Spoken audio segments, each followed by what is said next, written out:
दोस्तों question number 30 तक अपन ने हल कर लिए थे क्वेश्चंस, इंपॉर्टेंट क्वेश्चन थे वो। अब आज इस जो वीडियो के माध्यम से हम क्वेश्चन नंबर 31 से लेकर 40 तक के क्वेश्चंस को हल करेंगे, जो बहुत ही इंपॉर्टेंट क्वेश्चंस है। तो आप अच्छे से देखना, एक बार शुरू करते हैं। क्वेश्चन नंबर 31, एक्स पर वह बिंदु ज्ञात कीजिए जो बिंदु ए और बी से समान दूरी पर स्थित है। कहने का मतलब कोई पॉइंट ले ले अपन, कोई भी बिंदु P ले लिया, जैसे इस पॉइंट से बिंदु ए की दूरी और बिंदु बी की दूरी क्या है, हमें बराबर दिखानी है। समदूरस्थ का मतलब बराबर है। इसका मतलब हम ये कह सकते हैं बिंदु P की दूरी A से और बिंदु P की दूरी B से समान है। ये क्वेश्चन में यही बोल रहा है।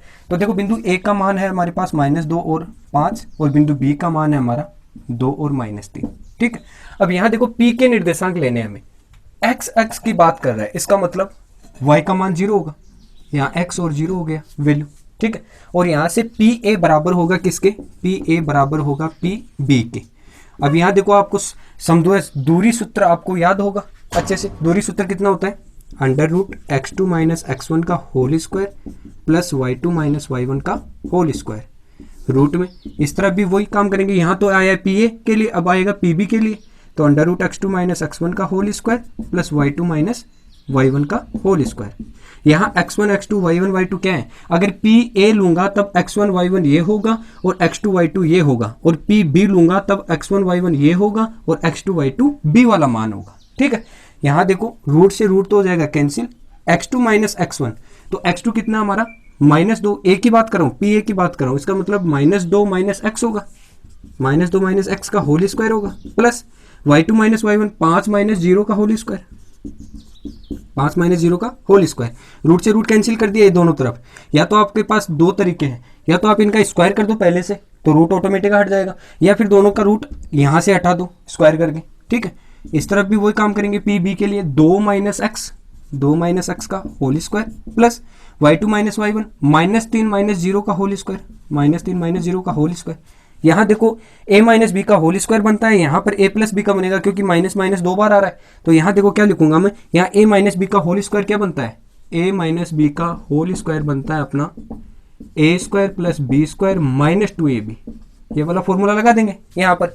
इसमें भी वो का वही काम करेंगे, 2 का स्क्वायर तो -2 का whole square plus x² minus, देखो माइनस लूंगा तो एक तो सूत्र में माइनस है, एक यहाँ माइनस आ गया, तो दोनों क्या हो जाएंगे प्लस 2 × 2 × x। फिर देखो प्लस 5 का स्क्वायर ऐसा का ऐसा बराबर, यहाँ देखो a - b का होल स्क्वायर है, तो a² + b² - 2ab लूंगा, तो a² यानी 2 का स्क्वायर प्लस b² यानी x² -2 × 2 × x, 2 × a × b, a और b यहाँ पर ये, तो यहाँ आगे चलो प्लस -3 का होल स्क्वायर, -3 का होल स्क्वायर। अब इस वाली वैल्यू को हल कर लेंगे, 2 का स्क्वायर कितना हुआ 4 हो गया, प्लस x² हो गया, 2 दूनी 4 हो गया, 4x हो गया, प्लस का 5 का स्क्वायर 25 हो गया। इस तरफ क्या हुआ, 2 का स्क्वायर 4 हो गया, यहाँ x² हो गया, माइनस 2 दूनी कितना हुआ 4x हो गया, प्लस 3 का स्क्वायर 9 हो गया। अब यहाँ देखो क्या करेंगे, x² से x² कैंसिल हो सकता है। यहाँ अगर बराबर के दोनों तरफ सेम वैल्यू है और सेम ही इसके चिन्ह है या साइन है, तो उनको कैंसिल कर सकते हैं। x² से x² कैंसिल आउट हो गया, 25 + 4 कितना हो गया 29, 4x + 29। बाकी वैल्यू को इस तरफ ले आऊँ, माइनस का 4x इस तरफ आएगा तो प्लस का 4x हो गया, 4 और 9 कितना हुआ 13, प्लस का 13 है इस तरफ आएगा तो माइनस में आएगा 13, ये वाले भी ले ले वैल्यू 13 बराबर 0। अब यहाँ देखिए 29 में से 13 गया तो 16 बच गया अपना, प्लस का 4 और 4 कितना हो गया 8x बराबर हो गए वैल्यू प्लस के 16 बराबर 0। अब देखो प्लस यहाँ पर वैल्यू है, इस तरफ जाएगा तो किस में जाएगा माइनस में, तो 8x बराबर हो गया माइनस के 16। अब यहाँ देखो हमारे पास मल्टीपल में 8 है, इसका मतलब x बराबर क्या हो गई वैल्यू -16 / 8। तो यहाँ से 8 को 16 से कैंसिल किया, कितनी बार हुआ 2 बार, तो x बराबर वैल्यू आ गई -2। अब यहाँ देखो हमारे पास अगर p के निर्देशांक पूछे तो p के निर्देशांक कितने हो गए, p के निर्देशांक बराबर x का मान -2 आ गया और y का मान कितना 0, तो -2 और 0 आ गए p के निर्देशांक। इस प्रकार के क्वेश्चंस में देखो संख्यात्मक मान चेंज हो सकता है आपका, लेकिन आपको अगर ये पूछे कि x अक्ष पर ज्ञात कीजिए तब y का मान 0 लेकर चलना है, और जब ये कहे कि y अक्ष पर ज्ञात कीजिए तब हमें x का मान लेकर 0 लेकर चलना है। ठीक है। इस प्रकार के क्वेश्चंस में आप ध्यान रखेंगे इसी चीजें को। अब अगला क्वेश्चन देखिए, क्वेश्चन नंबर 32 है, बिंदुओं ए और बी को मिलाने वाले रेखाखंड वाई एक्स से किस अनुपात में विभाजित करेगा। विभाजन सूत्र लगाना है, निश्चित नाम आ रहा है इसमें, देखो किस मिलाने वाला रेखाखंड वाई एक्स को किस अनुपात में विभाजित होता है। तो विभाजन के लिए देखो मैं एक रेखाखंड लेता हूं ए बी, सबसे पहले ए और बी। अब यहां देखो ए का अनुपात है 2 और -3 और बी का अनुपात है 5 और 6। तो पी है जो m1 अनुपात m2 में विभाजित करेगा। अब हमें देखो क्या चाहिए, वाई एक्स से, वाई एक्स की बात कर रहा है, इसका मतलब एक्स एक्स कितना हो जाएगा इसका 0। वाई एक्स, जब हमें वाई एक्स पूछता है वाई एक्स से, तब क्या होगा x बराबर 0, और x x से पूछता है, x x से पूछता है तब y बराबर 0 हो जाएगा। ठीक है, अब यहां अपन ने ये ले लिया x बराबर 0 और y बराबर y। अब ये किस अनुपात में विभाजित करेगा, तो विभाजन प्रक्रिया देखनी है। मान लो मैंने तो ये सिर्फ एक आपको मॉडल रूप में बताया कि मान लो ये एक कोई ए बी रेखाखंड है, वो बाहर से कोई ऐसा बिंदु जो इसको m1 अनुपात m2 अनुपात में विभाजित करता है। तो देखो विभाजन प्रक्रिया की, विभाजन का इसमें देखो x x 0 है, तो मैं किसका मान लेकर चलूंगा, x का मान लेकर चलूंगा। सबसे पहले x का भाई विभाजन सूत्र क्या होता है, x बराबर m1 x2 minus m2 x1 upon m1 plus m2। ये आपका फॉर्मूला हो गया भाई विभाजन के लिए। अब देखो हम क्या करेंगे, यहाँ वाई एक्स से ले रहा है, इसका मतलब x बराबर 0 का लेंगे, तो x बराबर मान तो ये हो गया 0। इसको देखो मैं मानूंगा x और y, इसको मानूंगा x1 y1, यही होता है फॉर्मूला, ये होता है x2 और y2। अब ये वैल्यू इसमें रख देंगे, तो x का मान कितना है, x का मान है यहाँ पर 0, तो ये 0 हो गया।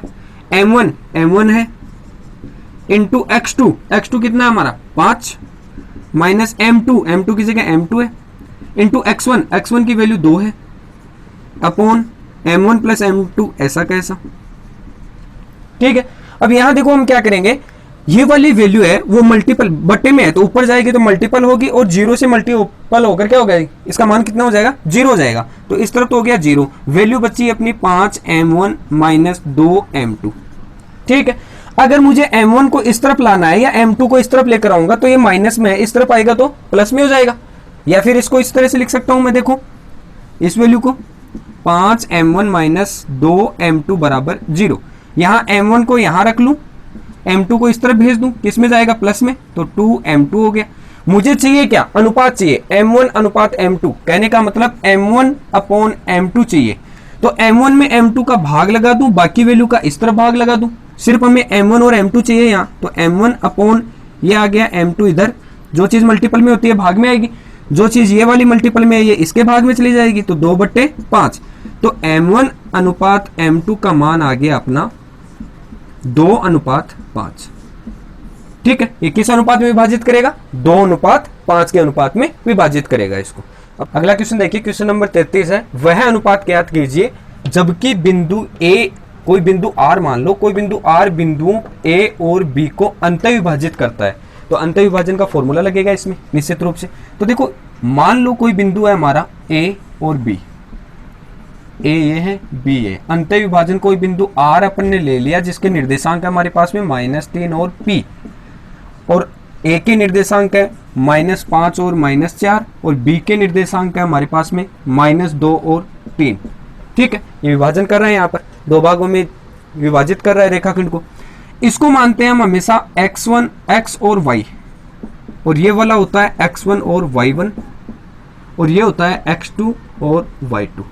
ठीक है, अब देखो ये अनुपात में विभाजित करेगा 2 में, तो ये तो हो गया अपना m1 अनुपात m2 मान लो। ठीक, हमें मान ज्ञात करना है किसका, p यानी y का मान ज्ञात करना है। तो सबसे पहले जो दिया हुआ मान है उसको लेकर चलेंगे अपन, m1 अनुपात m2 भी आ जाएगा इससे। तो चलो, ये अंत विभाजन नाम आ रहा है, अंत विभाजन का मतलब फॉर्मूला क्या हो जाएगा, अंत विभाजन सूत्र से, तो x बराबर m1 x2 plus m2 x1 upon m1 plus m2। ठीक है, वैल्यू पुट कर देंगे। यहां देखो x की वैल्यू है, x की वैल्यू है हमारे पास -3, m1 की वैल्यू m1, x2 की वैल्यू -2, m2 की वैल्यू m2, x1 की वैल्यू -5, अपॉन m1 ऐसा कैसा, m2 भी ऐसा कैसा। अब यहां देखो क्या करेंगे, m1 और m2 को मल्टीपल करेंगे ऊपर, ठीक है, ये m1 m2 आ जाएगा यहां पर। तो यहां देखो m1 को -3 से किया -3 m1, m2 को -3 से किया -3 m2 इज इक्वल टू -2 को m1 से किया -2 m1 और -5 को m2 से किया तो -5 m2, ठीक है। अब यहां देखो m1 और m1 की वैल्यू एक जगह, m2 और m2 की वैल्यू एक जगह कर लेंगे। तो यहाँ हमारे पास में देखो माइनस के तो 3 m1 है, साथ में माइनस का 2 m1 है, ये इस तरफ आएगा तो प्लस में आएगा 2 m1 ले लिया, फिर माइनस का 3 m2 है और ये वाला 5 m2 इस तरफ आएगा तो प्लस में 5 m2 आएगा, बराबर कितना हो गया 0। अब देखो इस इक्वेशन में माइनस के 3 m1 में से 2 m1 जाएगा प्लस का, तो माइनस का m1 बच जाएगा। और यहाँ देखो प्लस के 5 m2 है, उसमें से 3 माइनस का m2 जाएगा तो प्लस का 2 m2 बच जाएगा, बराबर 0। अब इसको इस तरफ ले जाऊं, ठीक है, m1 m2 लाना है हमें, तो माइनस के m1 बराबर माइनस के 2 m2 हो गया, इस तरफ जाएगा माइनस में जाएगा, माइनस से माइनस कैंसिल आउट, तो m1 बट्टे जो चीज मल्टीपल में है वो जाएगी भाग में, तो m2 आ जाएगा 2 बट्टे 1 लिख सकता हूं, इसको 2 ही बचेगा यहाँ पर, बट्टे 1 हो गया यहाँ पर।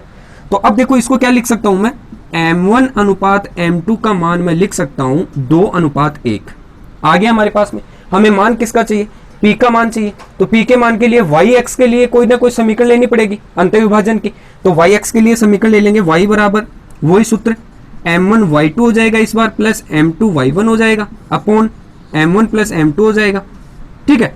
तो यहां देखो अपन क्या करेंगे, y बराबर वैल्यू कितनी है, p है, तो p बराबर m1 की वैल्यू आ चुकी है हमारे पास 2 इंटू y2 कितना है 3 प्लस m2 हमारे पास में कितना है m2 p, यहां देखो निकाला है हमने m2 1 इंटू y1 माइनस के 4 upon m1 plus m2 2 plus 1 value रख दी अपन ने p के मान के लिए।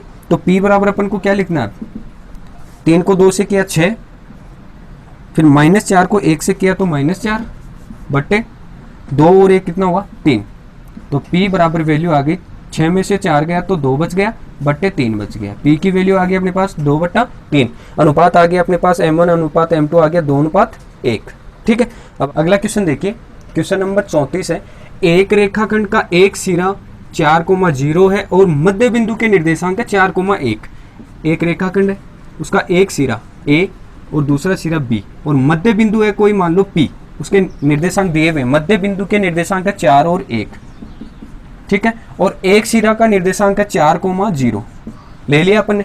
हमें ज्ञात करना है क्या, दूसरे सिरे के निर्देशांक, कहने का मतलब b का मान ज्ञात करना है यहाँ। तो अब b का मान देखो, सबसे पहले इसको मानते हैं हम x1 y1, इसको मानते हैं x, y और हमें ज्ञात क्या करना है x2, y2 ज्ञात करना है हमें, ठीक है। तो अब देखो अपन क्या करेंगे, यहाँ पर देखो मध्य बिंदु के निर्देशांक का एक फॉर्मूला होता है, वो डायरेक्ट यूज कर लेंगे इसमें। मध्य बिंदु के निर्देशांक, तो मैं लिखूंगा मध्य बिंदु के निर्देशांक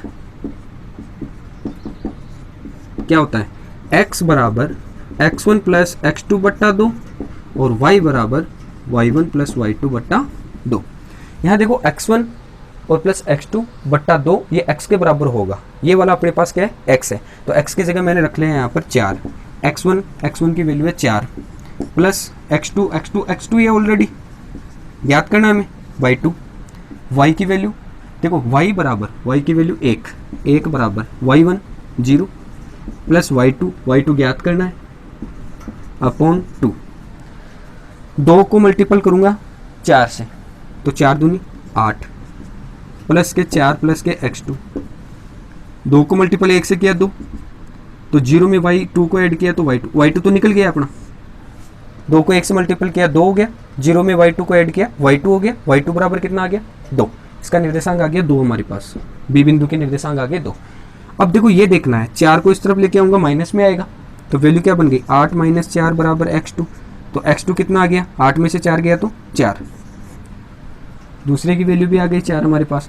तो b बिंदु के निर्देशांक कितने हुए, b के निर्देशांक हमारे पास आ गए 4,2, ठीक है। अगला क्वेश्चन देखिए, क्वेश्चन नंबर 35 है, चतुर्भुज ABCD के कोण B व कोण C के अर्धक परस्पर बिंदु P पर मिलते हैं। सबसे पहले चतुर्भुज की बात कर रहा है ये, तो अपन ये कुछ इस प्रकार से कुछ चतुर्भुज ले लेते हैं सबसे पहले।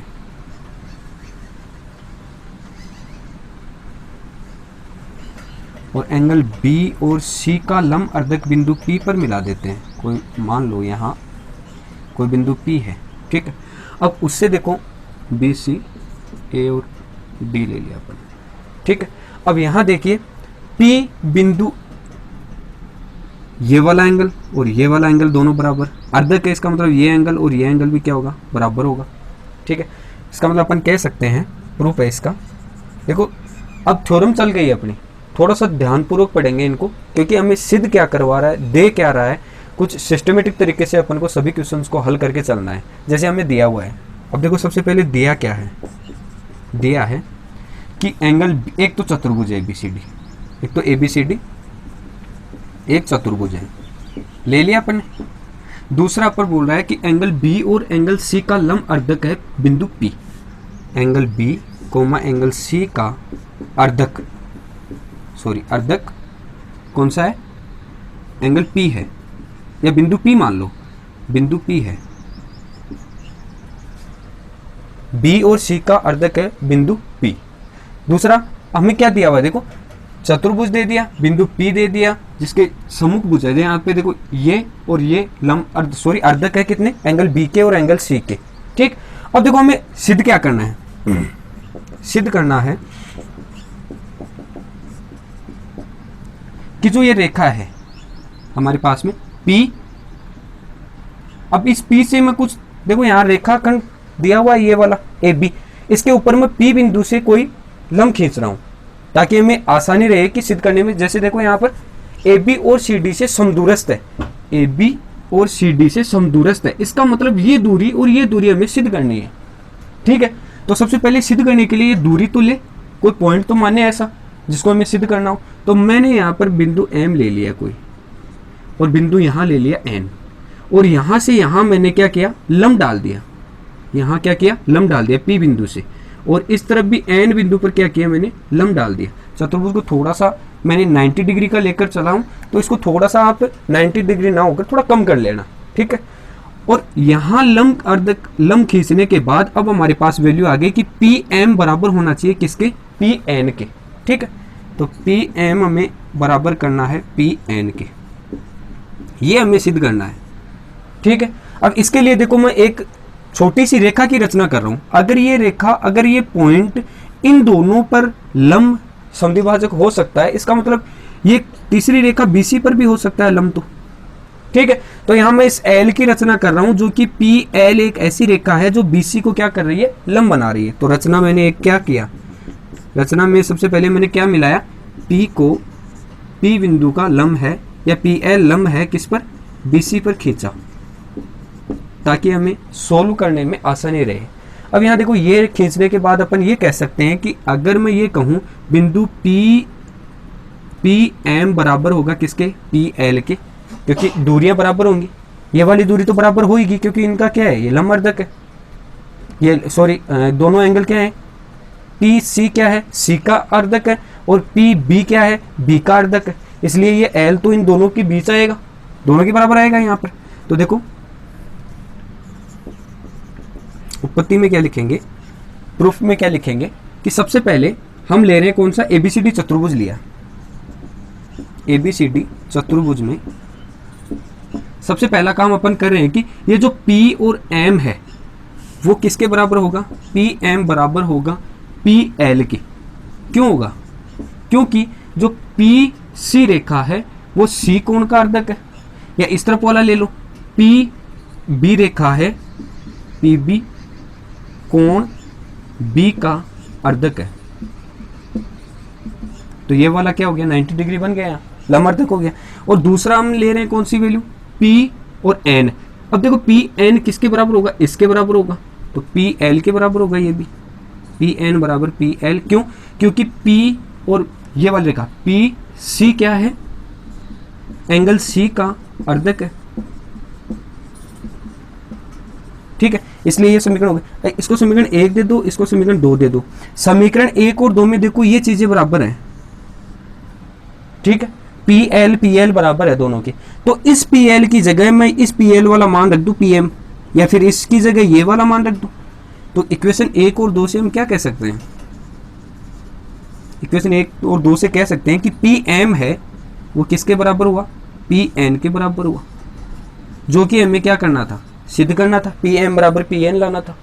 देखो ये दोनों इक्वेशन बराबर आ गए आपस में, तो इसका मतलब ये क्या हो गया हमारा, हेंस प्रूव हो गया यहाँ पर। ठीक है, चतुर्भुज का एबीसीडी जिसमें बी और सी के परस्पर अर्धक के बिंदु पी पर मिलते हैं, सिद्ध कीजिए कि बिंदु पी सम्मुख भुजा हो गई ये वाली, पी एम का मान पी एन के बराबर लाना था। तो सम्मुख भुजा ए बी और सी डी से समदूरस्थ है, समान दूरी पर स्थित है। कब होगी, जब ये दोनों बराबर आपस में बराबर आएगी। तो पी एम पी एन के बराबर आ गए। ठीक है, थोड़ा सा ध्यानपूर्वक पढ़ना, रेखा गणित है। अगला क्वेश्चन देखिए, त्रिभुज ए बी सी में मध्यिकाएं हैं ए डी और बी ई। और अब देखो सबसे पहले एक बात करें, त्रिभुज ए बी सी में मध्यिकाएं लेनी है ए डी और बी ई, ए डी और बी। तो सबसे पहले मैं एक त्रिभुज का निर्माण करूंगा। ठीक है, ये त्रिभुज बना दिया मैंने, इसमें ए बी और सी ले लिया अपन ने। ठीक है, ए डी और बी ई दो मध्यिकाएं हैं, ए से डी और बी से ई की तरफ, और सी एफ, बी से ई की तरफ और सी से एफ की तरफ। ये क्या है, मध्यिकाएं हैं तीनों। और कोई बिंदु मान लो जी पर ये क्या कर रही है, जी बिंदु पर ये क्रॉस कर रही है, प्रतिच्छेद कर रही है। इसका मतलब यहां देखो प्रतिच्छेद करती है। यदि ए जी का मान 6 है, ए जी का मान कितना है, 6 है, और बी ई का मान 9 है, बी ई का मान टोटल का मान है 9, यहां से लेकर यहां तक का मान है टोटल 9 सेंटीमीटर। और जी एफ का मान, जी से एफ का मान है कितना, 4.5 सेंटीमीटर। तो जी डी बी जी और सी एफ का मान ज्ञात कीजिए, जी डी बी जी यहां तक का मान, और सी एफ यानी यहाँ टोटल का मान ज्ञात करना है। तो सबसे पहले देखो जो दिया हुआ है वो लिखेंगे, प्रूफ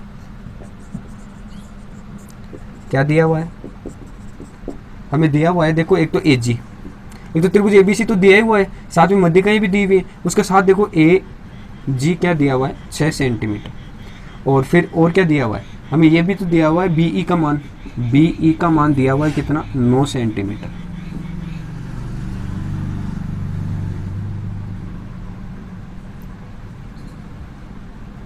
फिर जी एफ का मान कितना दिया हुआ है, 4.5 सेंटीमीटर। अब देखो एक आपकी प्रमेय चलती है 10.6 प्रमेय, जिसमें देखो क्या होता है, मध्यिकाएं हमेशा किस अनुपात में होती है, ये 2 अनुपात, ए जी 2 अनुपात अनुपात 1 के रूप में, ये 2 अनुपात अनुपात 1 के रूप में, ये 2 अनुपात अनुपात 1 के रूप में। ठीक है, इस अनुपात में होगा। कहने का मतलब अगर मैं ए डी की बात करूं तो ये किस अनुपात में होगा, ए जी अनुपात जी डी किसके रूप में होगा, 2 अनुपात 1 के रूप में होगा। इसी प्रकार अगर मैं बी ई की बात करूं तो बी जी अनुपात ई जी ई या ई जी कितना होगा, 2 अनुपात 1 का रूप होगा। इसी प्रकार ये वाली बात करूं सी एफ की, तो सी एफ का अनुपात सी जी अनुपात जी एफ बराबर कितना होगा, 2 अनुपात 1 का रूप होगा। प्रमेय है आपकी 10.6 प्रमेय से लिख सकते हैं, ये चीज अनुपात में विभाजित कर सकते हैं। अब यहाँ देखो हमारे पास में क्या है, ये दी हुई है, तो सबसे पहले ये निकालूंगा। ये कैसे निकलेगी, अभी आपने कहा कि ए जी बट्टा जी डी का अनुपात होता है किस अनुपात में, 2 अनुपात 1 के रूप में। अब यहाँ हमें ज्ञात क्या करना है, हमें ज्ञात करना है जी डी, जबकि ए जी दिया हुआ है कितना है, 6। तो ए जी की जगह मैं ले लेता हूँ कितना, 6 बट्टे जी डी। जी डी का मान कितना है, देखो जी डी का ज्ञात करना है, बराबर 2/1। देखो जी डी को मैं ऐसा करूँ, 6 को तो इससे मल्टीप्लाई कर दूं और जी डी को 2 से मल्टीप्लाई कर दूं, तो 2 जी डी बराबर कितना आ जाएगा मान, 1/6। ये नीचे चला जाएगा, सॉरी ये 6 आ जाएगा, मल्टीपल में ऊपर होकर ऐसे क्रॉस मल्टीप्लिकेशन कर दिया इसका, 2 जी डी बराबर 6 हो गया। तो देखो यहाँ जी डी बराबर कितना आ गया, 6 में 2 का भाग लगा दूंगा, कितना आ गया, 3। जी डी का मान आ गया अपना 3, पहला मान जी डी आ गया, 3 मान आ गया। अब देखो दूसरा मान बी जी की बात करूंगा, यानी इस रेखा की बात करूंगा। अब इस रेखा में देखो क्या दिया हुआ है हमें, बी जी अनुपात ई जी, बी जी बट्टा ई जी का मान है कितना, 2 अनुपात 1।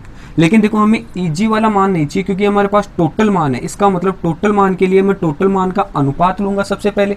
तो देखो बी जी मैं लूँगा बी जी बट्टे total G, sorry B E, total B और ई। इसको देखो किस प्रकार से लिखूंगा मैं, देखो ये तो आपका अनुपात था, ये तो ऊपर का अनुपात ये दिया हुआ वही है, लेकिन मुझे देखो इस टोटल का अनुपात दिया हुआ, टोटल की वैल्यू कितनी दी हुई है 9 है, तो इसका सबसे पहले मैं टोटल का अनुपात लूंगा, कितना होगा, तो टोटल का अनुपात देखो 2 इसका 1 इसका कितना हो गया 3 हो गया। तो देखो बी जी का अनुपात, बी जी का अनुपात कितना है 2 है, बटे ई बी ई, बी का और ई का टोटल अनुपात 2:1 है, तो 2 और 1 कितना हो गया 3 हो गया, ये मान आ गया हमारे पास में। अब देखो दिया हुआ क्या है हमें दिया हुआ है बी ई का मान 9, बी ई का मान कितना है 9 है, तो बी जी बराबर बट्टे 9, 2/3, 9 को ऊपर मल्टीप्लाई कर दूं तो बी जी बराबर आ गया अपना 9 × 2/3, 3 से 3 को कट किया 3 बार, तो बी जी बराबर कितना हो गया 3 दूनी 6, बी जी का मान आ गया 6 सेंटीमीटर, ये 3 सेंटीमीटर। अब देखो नेक्स्ट अपना है बी जी तो ज्ञात करवा रहा था, बी जी हमें ज्ञात करना था, ये रहा जो ज्ञात करना था वो बी जी है, और उसके साथ अब सी एफ चाहिए, सी और एफ ये टोटल चाहिए मुझे।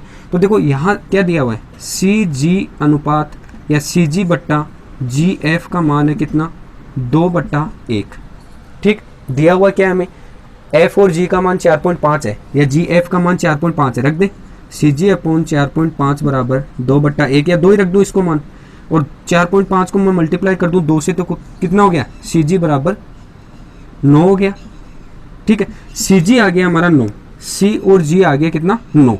अब 9 को और 4.5 को मैं जोड़ दूं तो क्या बन जाएगा एफ सी बन जाएगा, या इसका दूसरा रूप ये भी कह सकते हैं कि सी एफ को मैं क्या लिख सकता हूं सी जी प्लस जी एफ, ये लिख सकता हूं। तो हमें मान चाहिए सी एफ का, सी जी कितना है, सी जी अभी अभी निकाला है 9 सेंटीमीटर, तो 9 प्लस जी एफ कितना है 4.5, ये कितना है हमारा 4.5, दोनों को ऐड किया तो सी एफ अपना आ गया 13.5 सेंटीमीटर।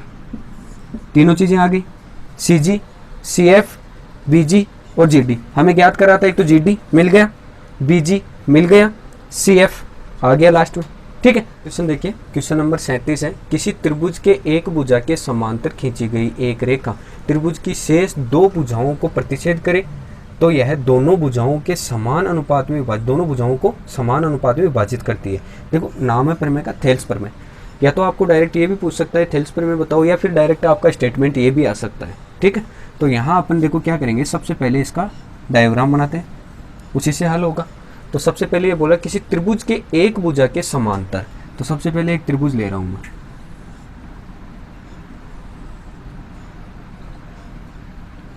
ये अपन ने ए बी सी क्या ले लिया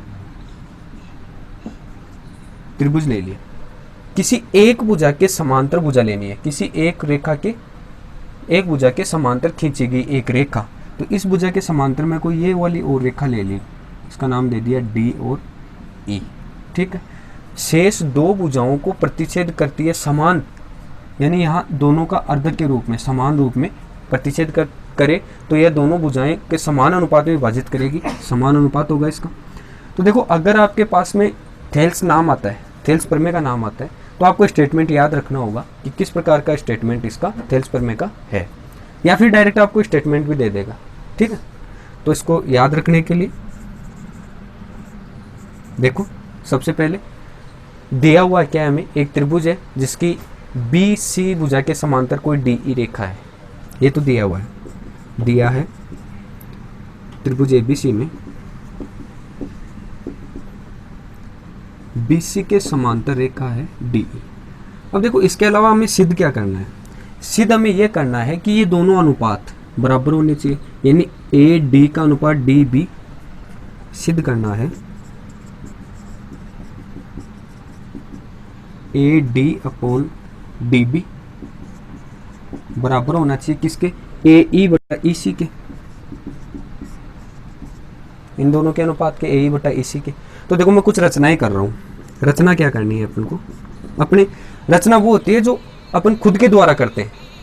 तो अब देखो हम अपने द्वारा क्या रचना करेंगे, अपने द्वारा रचना करेंगे, जैसे मान लो मैं इस रेखा पर लंब डाल रहा हूँ ई से कोई एफ, और इस डी से इस तरफ कोई अदर, ये मान लो जी दे दिया, इसको एफ दे दिया मैंने, ठीक है।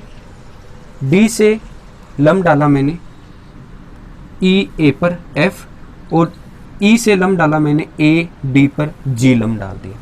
और कुछ रेखाएं हैं, बी को ई से मिला दिया और डी को सी से मिला दिया। मैंने इतनी रचनाएं की है। सबसे पहले अपन ने क्या किया, ई को बी से कोमा सी को डी से मिलाया, डी से मिलाया। उसके बाद अपन ने क्या किया, ई से जो अपनी ई बिंदु है, इस ई बिंदु से लम्ब डाला किस पर, ए डी पर। क्या लम्ब है, ए डी पर क्या लम्ब है, ई जी। ई जी है लम्ब ए डी पर, और डी एफ लम्ब है ए ई पर, डी एफ लम्ब है ए ई पर। ठीक है, ये रचना हो गई, सिद्ध करने वाला अपन को मिल गया। अब अपन देखो अपने द्वारा उत्पत्ति किस प्रकार से बनाएंगे। ठीक है, यहां देखो उत्पत्ति में मैं लिख रहा हूं क्या प्रूफ कर रहे हैं, किस प्रकार से प्रूफ कर रहे हैं। त्रिभुज एबीसी में बात करेंगे सबसे पहले। तो त्रिभुज एबीसी में हमें दिया हुआ है कि बीसी रेखा समांतर है किसके, डीई के। बीसी रेखा समांतर है डीई के, या डीई समांतर है बीसी। कैसे समझो, ये दोनों रेखाएं आपस में क्या है, समांतर है। अब मैं त्रिभुज ले रहा हूं, देखो कौन कौन सा त्रिभुज ले रहा हूं। सबसे पहले मैं त्रिभुज ले रहा हूं, यहां त्रिभुज की बात कर रहा हूं ए ई और डी में। ए ई डी में हमारे पास क्या है, ई जी लम्ब है, ई जी लम्ब है किस पर, ए डी पर, ए डी पर। ये साइन किसका होता है, लम्ब का होता है।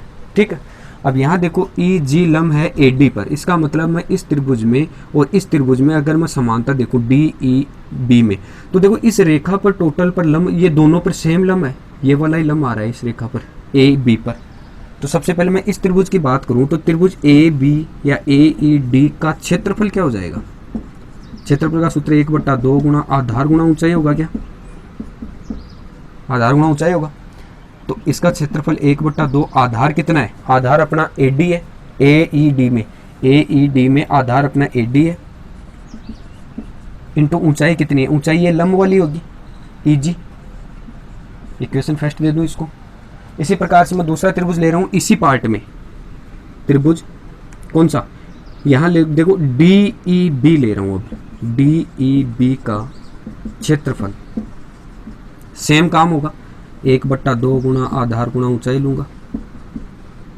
ठीक है, अब देखो आधार गुणा ऊंचाई लिया, 1/2 का मान 1/2 इंटू आधार। अब इसमें आधार आएगा ये कौन सा, ये आएगा टोटल डी बी आएगा, डी बी इंटू ऊंचाई इतनी है सेम, इसी त्रिभुज की तो बात किया था, ये वाली ऊंचाई आएगी इसमें भी, क्योंकि लंब ये दोनों इसी रेखा पर लंब है ये, तो ऊंचाई के अंदर जी ई ही आएगा, जी और ई। Equation number 2। इसी प्रकार से देखो अब अगर मैं इन दोनों का अनुपात देखूं, क्योंकि इनका आधार क्या आ रहा है, दोनों का आधार क्या आ रहा है, समान आ रहा है, समान आ रहा है। इसका मतलब त्रिभुज ए ई डी का क्षेत्रफल बटे त्रिभुज डी ई बी का क्षेत्रफल बराबर। देखो सबसे पहले ए ई डी का क्षेत्रफल देखूंगा, ए ई डी का क्षेत्रफल वही कितना आया, 1/2 into A D into E G upon इसका क्षेत्रफल ये रहा 1/2 D B into G E. ठीक है, यहां तक कोई दिक्कत नहीं है। ई जी से जी ई या जी ई से ई जी कैंसिल हो गया, ये तो बच गया कि 1/2 से 1/2 भी कैंसिल, ए डी बटा डी बी बच गया, ए डी बटा डी बी हमें पहला मान मिल गया है। ठीक है, ए डी बटा डी बी बच गया, इसको इक्वेशन दे दो आप नंबर 3। ठीक है, अब इसको देखो इन दोनों का मान बच गया, 1/2 से 1/2 कैंसिल, ई जी से ई जी कैंसिल, ए डी बटा बच गया हमारे पास में डी बी, ए डी बटा डी बी बच गया किसका, इस त्रिभुज का मान। नेक्स्ट वाला देखो मैं इस तरफ कर रहा हूं पार्ट, हमें जो सिद्ध करना है वो ऊपर लिख लेता हूं, उस तरफ हमें याद रहेगा। ए डी बटा हमें चाहिए ए डी बटा डी बी बराबर ए ई बटा ई सी चाहिए हमें, सिद्ध यही करना है। पहले वाला मान सिद्ध हो चुका है अपना, थेल्स पर में चल रही है। ठीक है, अब यहां देखो अपन क्या करेंगे, नया त्रिभुज लेंगे। ये तो हुआ था अपना इस तरफ वाला पार्ट, इस तरफ वाला पार्ट। अगर मैं अब दूसरा त्रिभुज लूंगा तो ए डी ई ही लूंगा, लेकिन इस बार लंबाई कौन सी आएगी या ऊंचाई कौन सी आएगी, एफ और डी वाली आएगी। ठीक है, तो मैं दूसरी पार्ट में त्रिभुज ले रहा हूँ ए ई और डी में, या डी का क्षेत्रफल ले लूँ डायरेक्ट, का क्षेत्रफल किस रूप का आएगा, 1/2 वही आधार इंटू ऊंचाई। अब इस बार थोड़ा सा चेंज हो जाएगा, आधार कितना 1/2 इंटू आधार कितना, इसका आधार हो जाएगा इस बार ए ई इंटू ऊंचाई कितनी आएगी, ऊंचाई आएगी इसकी ये वाली डी एफ, इक्वेशन नंबर 4। इसी प्रकार ये वाला त्रिभुज लूंगा, जिस प्रकार डी ई बी लिया था इसी प्रकार अब डी ई सी भी लूंगा, इस तरफ वाला त्रिभुज। तो दूसरा त्रिभुज ले रहा हूं मैं, त्रिभुज डी ई सी का क्षेत्रफल बराबर, डी ई सी का क्षेत्रफल बराबर 1/2 गुणा आधार, आधार कितना है देखो, आधार इसका इसी आएगा, इस बार आधार आया अपना इसी इंटू ऊंचाई वही रहेगी सेम डी एफ ही। ठीक है, त्रिभुज की। तो इक्वेशन हो गई है 5। इक्वेशन 4 और 5 का अगर मैं अनुपात देखूं, अनुपात क्यों देखूंगा, अनुपात इसलिए देखूंगा क्योंकि ये वाली जो रेखा आ रही है आपकी ये उभयनिष्ठ रेखा है, और उभयनिष्ठ रेखा पर दोनों जो त्रिभुज हैं उनका अनुपात समान आएगा। ठीक, तो यहां देखो त्रिभुज ए ई डी का क्षेत्रफल बटा त्रिभुज डी ई सी का क्षेत्रफल, 1/2 गुणा आधार गुणा ऊंचाई वाला, डायरेक्ट मान रख दूँ ये 1/2 into A E into D F upon 1/2 into E C into D F. देखो डी एफ से डी एफ कैंसिल हो रहा है और 1/2 से 1/2 कैंसिल हो रहा है, तो यहाँ देखो मैं क्या लिखूंगा, त्रिभुज ए ई डी का क्षेत्रफल अपॉन त्रिभुज डी ई सी का क्षेत्रफल बराबर कितना आएगा, ए ई बट्टा ई सी आया, ए ई बटा ई सी। अब यहाँ देखो हमारे पास में समीकरण 3 और समीकरण ये आ गई अपनी 6 की, अगर हम तुलना करेंगे कि इस त्रिभुज का अनुपात और इस त्रिभुज का अनुपात, फिर इस त्रिभुज का अनुपात और इस त्रिभुज का अनुपात देखेंगे, तो हमारे पास में क्या आया, इक्वेशन 3 और 6 से हम क्या कह सकते हैं, देखो यहाँ अपन ये कह सकते हैं कि इन दोनों त्रिभुजों का अनुपात, जो इसकी जो उभयनिष्ठ रेखा है वो कौन सी है, डी ई क्या है, उभयनिष्ठ रेखा है तीनों की, 1 2 3 4 की, डी ई क्या है, उभयनिष्ठ रेखा है। अतः इक्वेशन 3 और 6 से हम क्या कह सकते हैं, दोनों का मान बराबर होगा, कहने का मतलब इसका मान उसके बराबर होगा, त्रिभुज ए डी ई का क्षेत्रफल बटे त्रिभुज डी ई सी का क्षेत्रफल बराबर होगा किसके, त्रिभुज ए ई डी का क्षेत्रफल बटे त्रिभुज डी ई बी का क्षेत्रफल। यहाँ देखो इसकी वैल्यू है ए डी बट्टा डी बी और इसकी वैल्यू है ए ई बट्टा ई सी। इसको हम इस रूप में भी लिख सकते हैं, कौन से में, ए डी बट्टा डी बी बराबर होगा ए ई बट्टा ई सी के। ये वाला मान आ गया अपना, ये वाला ही तो सिद्ध करना था, ए डी बट्टा डी बी, ए डी बट्टा डी बी बराबर ए ई बट्टा ई सी बराबर ए ई बट्टा ई सी। ठीक है, ये अपना थ्योरम सिद्ध हो गई है, ध्यानपूर्वक पढ़ना, इंपॉर्टेंट थ्योरम है ये। ठीक, अगला क्वेश्चन देखिए, क्वेश्चन नंबर 38 है, आकृति में क्यू ए पी बी और ए बी पर लंब है, क्यू ए पी बी इस ए बी रेखाखंड पर लंब है, इसका मतलब ये 90 डिग्री के एंगल बनेंगे। ठीक है, अब यहाँ देखो ए बी बराबर 16 सेंटीमीटर है, ओ क्यू बराबर 5√13 है, ओ पी बराबर 3 इंटू √13 है, इनका सभी का मान दिया हुआ है, जो भी हमें दिया हुआ है अपन ने दिया हुआ में लिख लिया, जो हमें सिद्ध करना है वो देखो क्या सिद्ध करना है, क्या निकालना है, एक तो ओ ए चाहिए हमें और एक चाहिए बी ओ, ये अपन ने यहाँ ले लिया।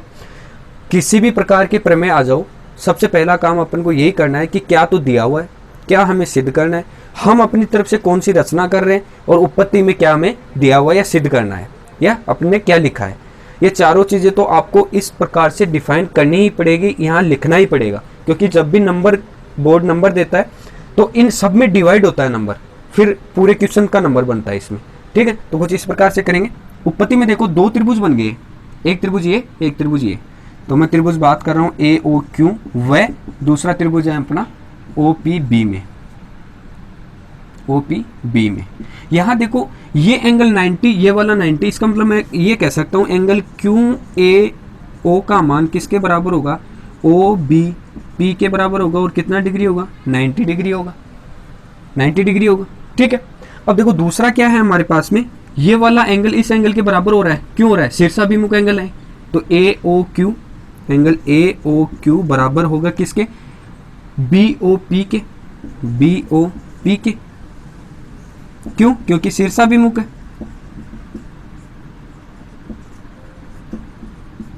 शीर्षाभिमुख कोण है। ठीक है, अब यहां देखो हमारे पास में ये दोनों एंगल बराबर हो गए, इसका मतलब ये वाला एंगल हो गया, ये वाला दोनों एंगल आपस में बराबर हो गए। इसका मतलब कोण कोण, एंगल एंगल प्रमेय से हम क्या कह सकते हैं कि ये जो इनकी भुजाओं का अनुपात है वो हमेशा बराबर होगा। कौन सा, AO बट्टा OB, AO बट्टा BO बराबर होगा OQ बट्टा OP, OQ बट्टा OP के। ये बराबर होगा किसके, AB या AQ बट्टा PB के, AQ बट्टा PB के। ये लिख सकते हैं प्रमेय से। अब यहां देखिए हमारे पास में क्या है, ये सब दिए हुए हैं। तो यहाँ AB का मान टोटल दिया हुआ है, कितना है, 16 सेंटीमीटर, है ना। तो इसका AB को मैं किस प्रकार से डिफाइन कर सकता हूँ, इस AB को टोटल को मैं AO प्लस OB लिख सकता हूँ, AO प्लस OB लिख सकता हूँ। यहाँ इन दोनों का मान नहीं है, इस टोटल का मान 16 है, तो मैं इसको x मान लूँ, इसको 16 माइनस x कर दूँ, कि अगर मुझे ये टोटल 16 है, इसमें से मैंने इसको x मान लिया, तो ये वाला पोर्शन कितना बच गया, 16 में से x को घटा दूंगा, वो बच जाएगा पोर्शन। अब यहाँ देखो, इसको माना मैंने x, इसको माना मैंने 16 माइनस x। अब इस पर में से ये वाले पोर्शन में उठा रहा हूँ यहाँ से, OA बट्टा OB बराबर होना चाहिए किसके, OQ बट्टा OP के। अब यहाँ देखो OA का मान x है, OB का मान 16 माइनस x है, OQ का मान OQ, इस वाली वैल्यू का मान दिया हुआ है, OQ का मान 5√13 और OP का मान 3√13। √13 से √13 कैंसिल हो गया, 3 को ऊपर मल्टीप्लाई कर दूंगा तो 3x हो गया, 16 माइनस x को 5 से मल्टीप्लाई कर दूंगा। समझ गए, यहाँ पर देखो 3 √13 से √13 हट गया, ये वाला पोर्शन हट गया, तो 3 को मल्टीप्लाई करूंगा x से तो 3x, 16 माइनस x को मल्टीप्लाई करूंगा 5 से तो ये वाली वैल्यू मल्टीपल कर दूं। 3x बराबर 5 को 16 से किया 80 माइनस 5 को x से किया 5x, ये 5x इस तरफ आया तो प्लस में आएगा, तो 3x प्लस के 5x, क्योंकि ये माइनस का है इस तरफ आएगा तो प्लस का हो जाएगा, बराबर 80। 5 और 3 कितना हो गया, 8x बराबर 80। भाग दूंगा मैं, जो भी मल्टीपल में होता है भाग देता हूँ, तो x बराबर वैल्यू आ गई कितनी, 80 बट्टा 8, कितनी आ गई 10। अगर ये वाली वैल्यू 10 आई तो ये कितनी आएगी, 16 में से 10 को घटा दूंगा तो कितनी बच गई, 6 बच गई। और हमें यही चाहिए था। AO तो कितना आ गया अपना, AO तो आ गया अपना 10, जो कि x माना था अपन ने। और फिर देखो इस समीकरण में यहाँ वैल्यू रखूंगा मैं, 16 माइनस 10 करूंगा तो कितना बच गया, 6 सेंटीमीटर किसका मान आ गया, OB का। OB का मान या BO का मान कितना आ गया हमारा, 6 सेंटीमीटर आ गया। ठीक है, अब अगला क्वेश्चन देखिए, क्वेश्चन नंबर 39 है। ABC एक समकोण त्रिभुज है जिसका कोण B 90 डिग्री है।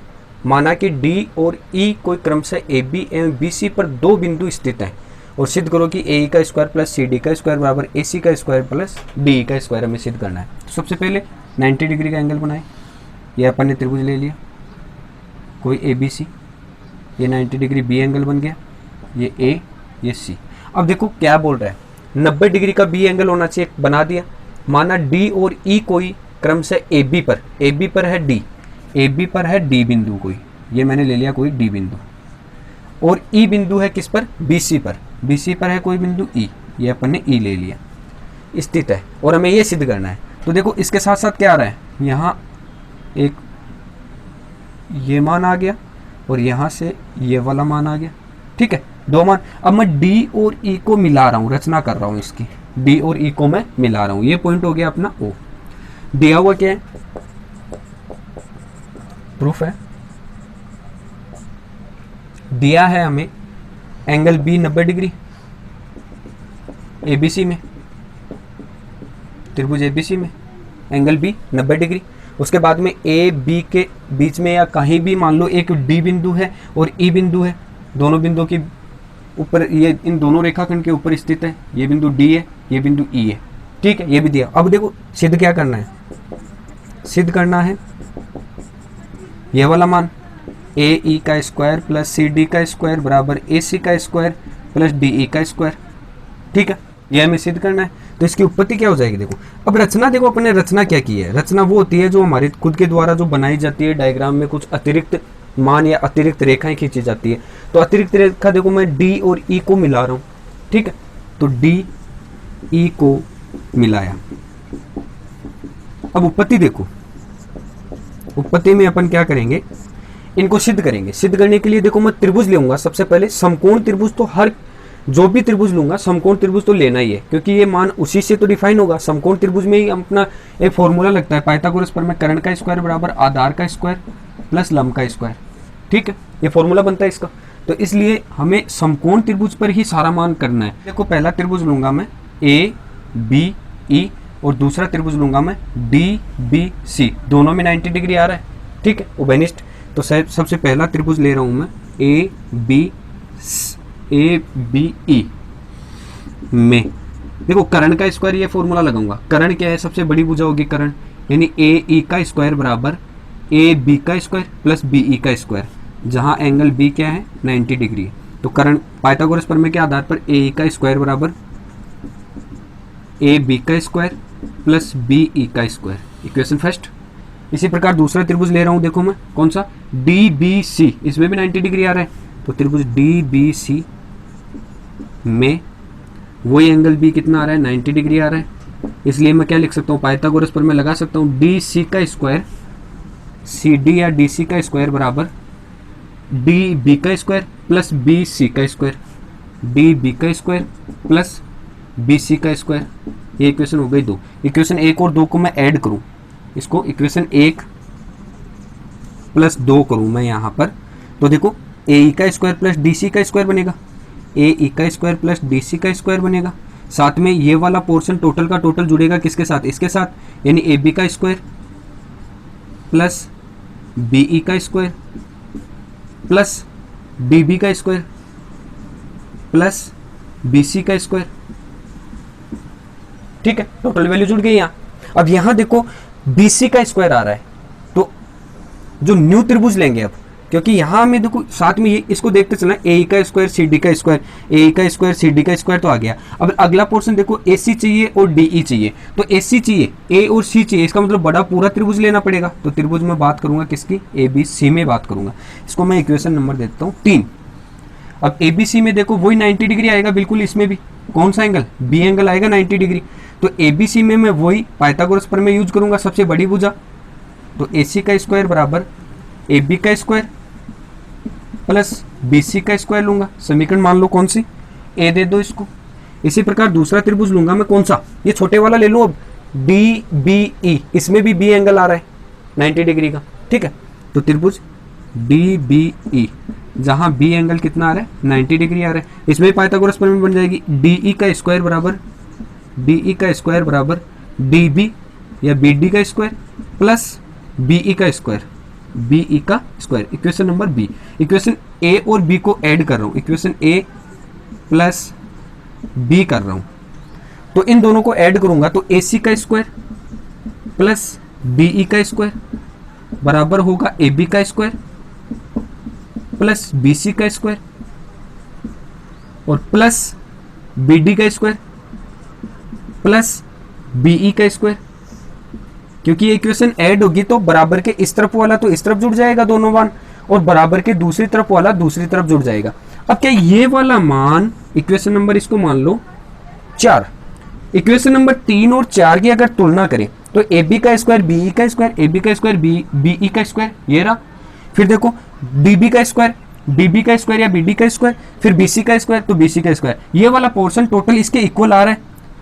ठीक है, तो इसका मतलब अपन जो ये मान लेकर चले थे ये इसके बराबर आएगा।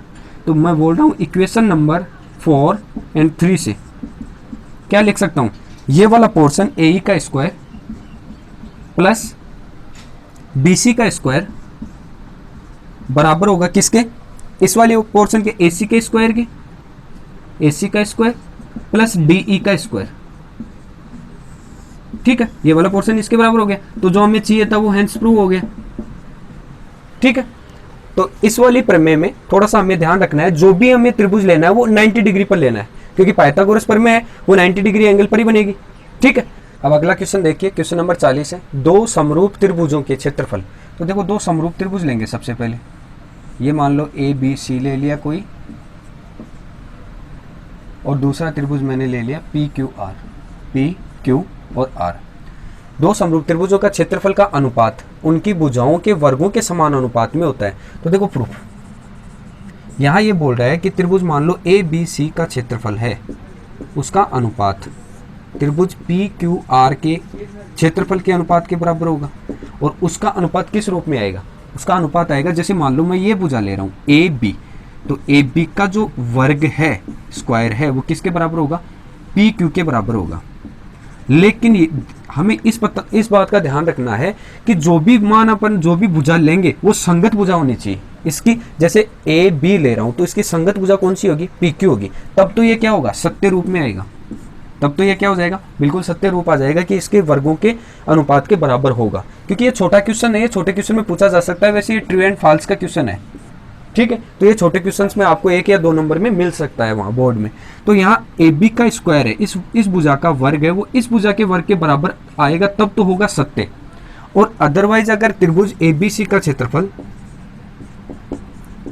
क्षेत्रफल बट्टे त्रिभुज पी क्यू आर का क्षेत्रफल का अनुपात, अगर मैं ये कहूं कि ए बी भुजा, ए बी का स्क्वायर अनुपात आएगा क्यू आर के, तब ये क्या हो जाएगा? असत्य हो जाएगा।